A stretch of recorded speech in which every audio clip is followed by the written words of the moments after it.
I'm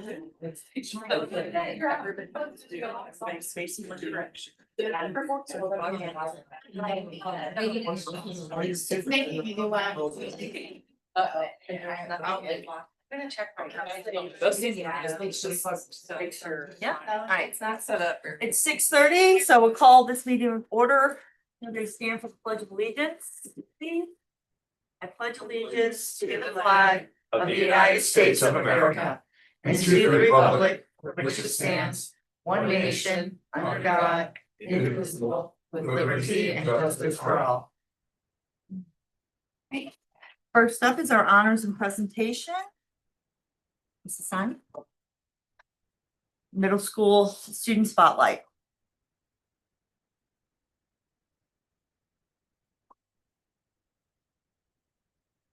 Hello, everyone. Hi, Angie. Andy. I am proud to present our April student spotlights. Q, Quentin Ford, is a natural leader who has shown so much growth and maturity throughout the school year. He works really hard and is committed to his classwork and learning. And beyond the classroom, Q is a supportive and loyal friend to your peers. He treats others with respect and sets a positive example for those around him. Congratulations.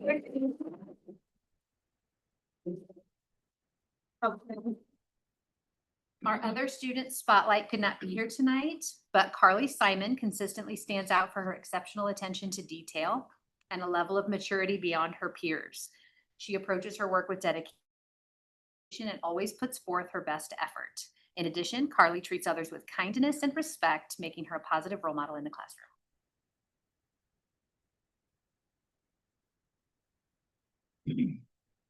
Next up is athlete activities of the month, team roles. How's it going? Almost. We do just. No, I didn't. That would be a great way to do the presentation. All right. Am I good? All right, we're gonna start with our athletes of the month. First is Miss Kimberly Crawford. Hold on, Kimberly.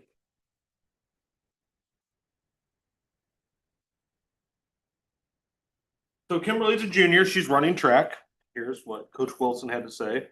Congratulations to Kim Crawford on being named Athlete of the Month.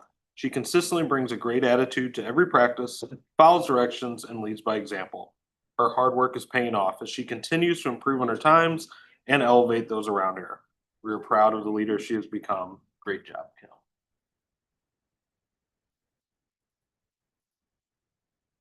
The second is Kennedy Steinkamp. As you can tell, Kennedy just became a Bayless. You want to tell us about that? What happened? No, we won that game. Nice. You got to go more into that. We won the game. 1-0, 1-0, and I scored the goal. We were fortunate.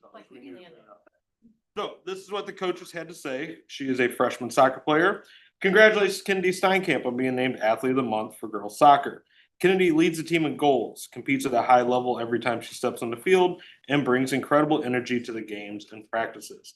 Even as a freshman, she has become a vocal leader both on and off the field, and we are excited to see what's ahead. Great job, Kennedy. Yeah.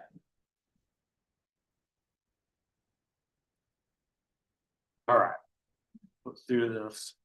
Some of our celebrations, our FCCLA went and competed in the National Life Smarts competition, finishing in the top 5 in the nation. So that was down in Orlando.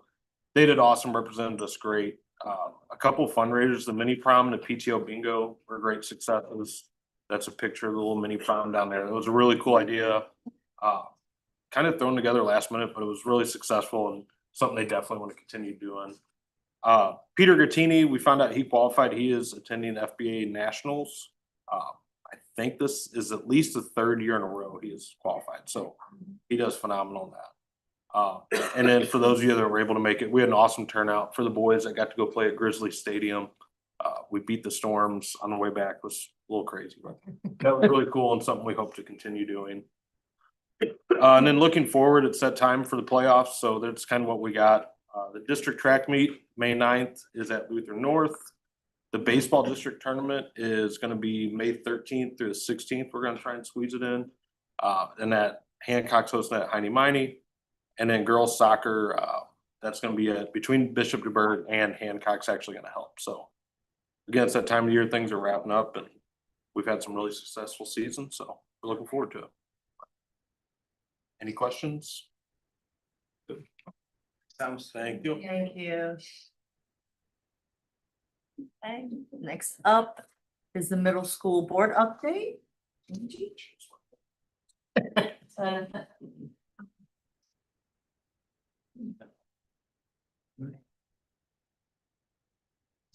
Hello again.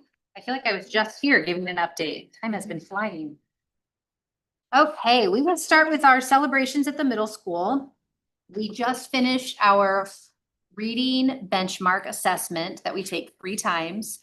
Right now, we are at 55% of our students reading on or above grade level. And you all know that reading is our #1 priority right now at the middle school. And while having 55% of kids reading at grade level is not a celebration in and of itself, I would love for that number to be a lot higher. The work behind it is the success. We started the year with 38% of our kids on grade level, which means that we've successfully moved 30 of our students up at least 1 or more grade levels. You may remember that our building is using annual stretch growth to measure our success. And this year we have 35% of our students who met or exceeded their annual stretch growth, which means that 57 of our kids grew more than 1 year of learning in a school year, which we're very proud of. In addition to reading, we are focusing on building better humans through our character program and education. And we have provided several service learning activities this year for our kids. 2 of our Hawk Time classes are going down to the elementaries once a week. 1 is going to 2nd grade to help them with reading skills. And another is going to our ECC and reading with the kids. So it's been very exciting and the kids love it. Several of our students and their local Girl Scout troop hosted games at the safety fair, and one of our students even took pictures. So we have kids volunteering throughout the community, which is awesome. And our science classes will be removing honeysuckle again this May as they learn about invasive species to wrap up the year, which is a never-ending job. Our middle school chorus is amazing this year and earning top accolades at competitions as not only a large ensemble, but in small ensembles and solos as well. They are sounding better and better every day. And then, of course, we have to celebrate Sarah Newton, who was named Teacher of the Year for the district. And Sarah's work benefits not only our students, but our staff and the district as a whole with her leadership and participation on building district committees. And she embodies what it means to be student-centered and success-driven. Some challenges. I'm sure it doesn't surprise you that even with our celebrations, our middle school still experiences challenges. We've worked a lot over the last couple of years around behavior and discipline to create a safe and supportive environment for all of our students. Our first challenge that I've listed is student behavior.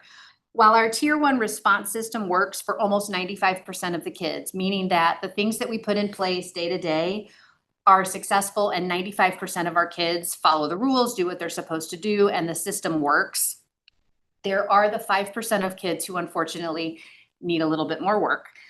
So we are working on what to do when it gets to tier 2 and how to support those kids at school. I am excited to share, though, that major discipline is decreasing, and we had 9 fewer students this year receive ISS than last year, and 4 fewer students receiving OSS. We've been able to partner with families this year to foster more of a sense of belonging through activities offered after school. We have offered counseling services to several of these kids who are struggling to help with that and increase communication with the parents. And this will continue to be an area of focus.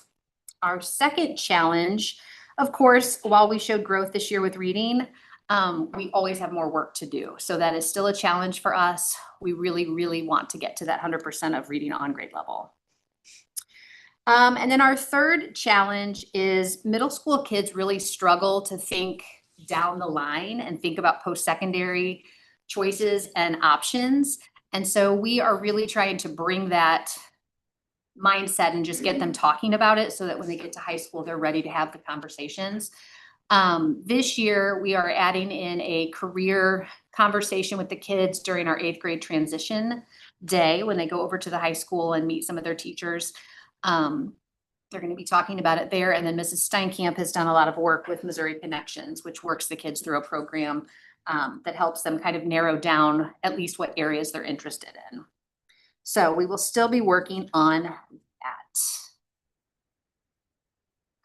Our commitments, the 100% reading vision is, we are still completely committed to that. Next year, we will continue our work around vocabulary, which was our major building focus this year. And then we will also work to increase the number of lessons that include on-level rigorous reading assignments within units with content. So teachers will be expected to be using more reading in their classes and lessons. Our parent advisory board this year was very successful. We had about 12 parents who came regularly and really want to be involved. They are volunteering, they're bringing things in, they're helping out wherever they can, and they are really excited to move forward and increase the number of families who are involved and represented on campus. We also want to continue empowering our students to make the world a better place, and that starts in our building.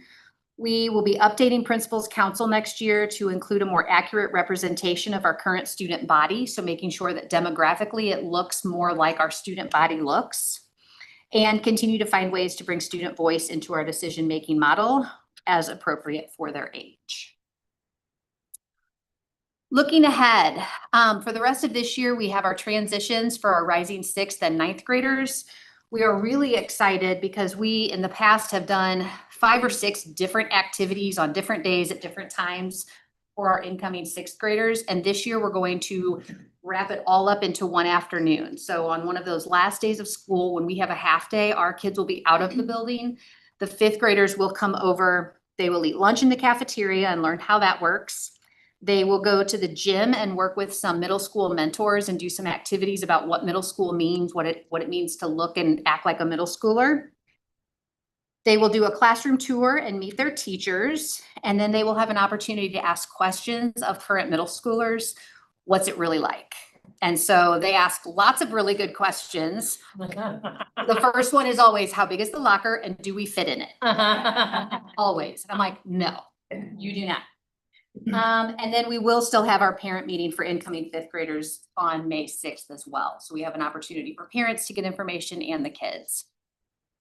Our rising 9th graders will spend a little over an hour at the high school in a couple weeks where they will do similar things. And Ryan does a great job with that.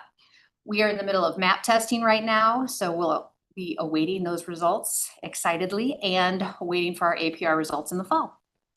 So we have a lot to do still in the last 3.5 weeks of school, but I think we're ready and excited and ready for a new year. Any questions? I know you say you have a vision for 100% reading. I've got your last quarter presentation. You were at 54% at level, and this one you're at 55. So you came up 1%. So that's good.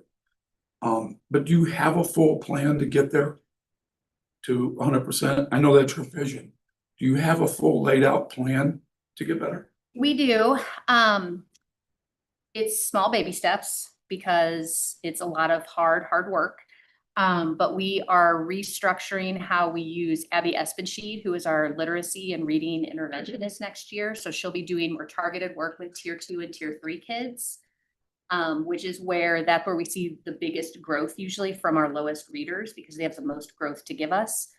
And then incorporating more reading into all lessons and all content areas because the more kids read, the better they get. So it's every year we've added another layer. And it has worked so far. So we are going to continue doing that. Do you know how far off the kids are from grade level when you get them? We do a benchmark test at the very beginning of the year. Okay. Yep. So do they get worse in middle school or do they get better? Typically, we see a small dip between 5th and 6th grade. And then they go up a lot in 7th grade. That's how our data has been trending. What's your timeline to get to that 100%? Well, we would love to do it within 3 years, but it's moving very slowly. So we're going to be very patient. But I would love to see that happen. And I know Erin and Kaylee are doing a lot of work with literacy at the elementary and making some changes there as well, which will just help us. Also mentioned your focus was vocabulary. Do you have anything to share about how that's impacted them this year? Yeah, the scores, and I don't have the numbers with me, but the scores for the vocabulary domain went up a lot this year. And so each classroom teacher was expected to have a word wall that they updated with different vocabulary words for what they were working on. And they were really creative and fun. The kids really did pay attention to it. I saw them like referencing it when they were doing work. So our vocabulary scores did increase this year, which is awesome because that was one of our lower domains. Love to see an update on data when we have that. Okay. Thank you. I just want to say congratulations to you. Yes. Put that on your celebration. It felt a little weird putting it on there for myself. Thank you very much. Yes. Yeah, so Angie is the St. Louis Middle School Principal of the Year. We actually have a banquet tomorrow night where we get to celebrate her, and the entire student body and staff were in the gym to surprise her a couple weeks ago, along with some family members and things that we surprised her with. So we're very proud of Angie and the growth that we've seen in the middle school since she's taken over, and nice that her peers in the area also recognize her. Yeah, So. that's awesome. One thing that I get to do as the award winner is award a $250 scholarship to one of our students.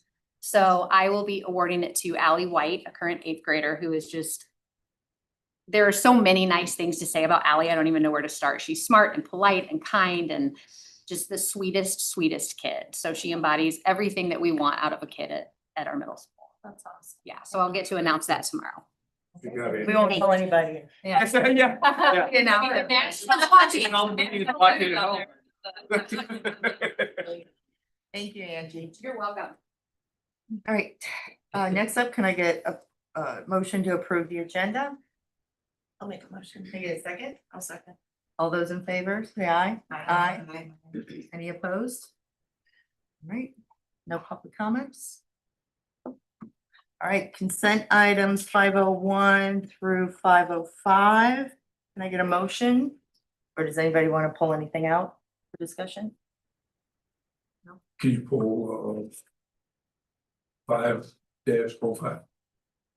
Sure. All right. So can I get a motion to approve 501 through 504? Make a motion. I get a second? Second. All those in favor, say aye. Aye. All those opposed? 501 through 504, that items passed.